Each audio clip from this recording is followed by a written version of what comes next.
Let's make Kaju Katli today.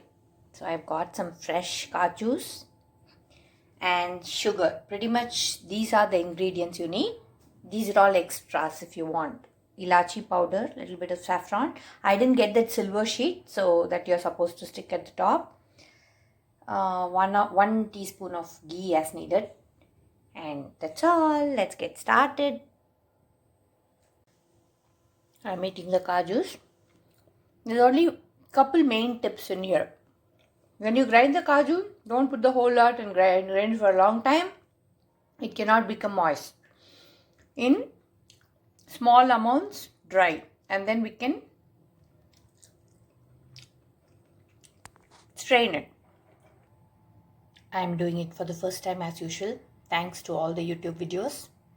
So I'm going with a small lot right now.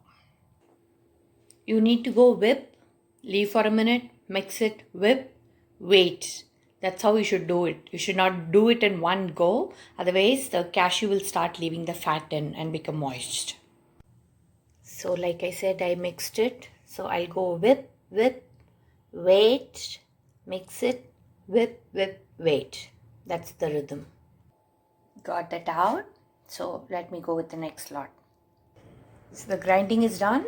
I'm going to add this ilachi powder to this, a wee bit.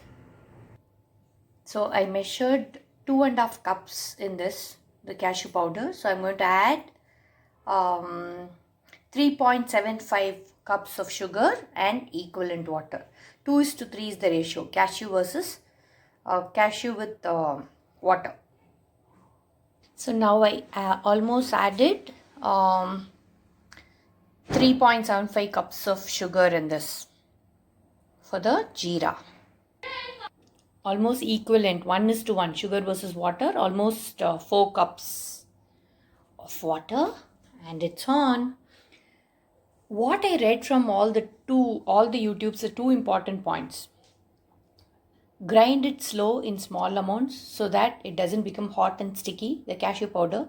Second is, the jeera should not become proper sticky jeera. It has to be little watery. The minute it starts boiling for like 2-3 minutes, start dropping in the cashew, because the cashew has to cook in the water. It becomes very jeera-ish, then it's not going to get cooked and it's going to break. Let's see. Sugar started melting, so let me wait for it to boil. Biswa is waiting there to play his stand-up comedy as I make the Kaju Katli. Once I stop recording, he will start talking. That is his Dhul Machale Sushi.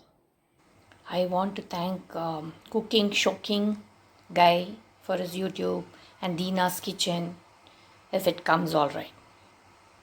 I've readied the butter paper in the side. We have to grease it with ghee, and then put the Kaju Katli atta on this.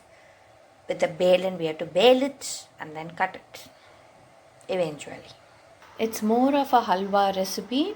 In this, the cashew powder will cook and become like a atta stuff. At that time, you have to switch it off. And then you should knead, flatten it, cut it. You need to wait for it to boil with big bubbles. So me waiting. They started the boil. Almost when the entire solution starts boiling is when all YouTubers ask us to add the cashew powder.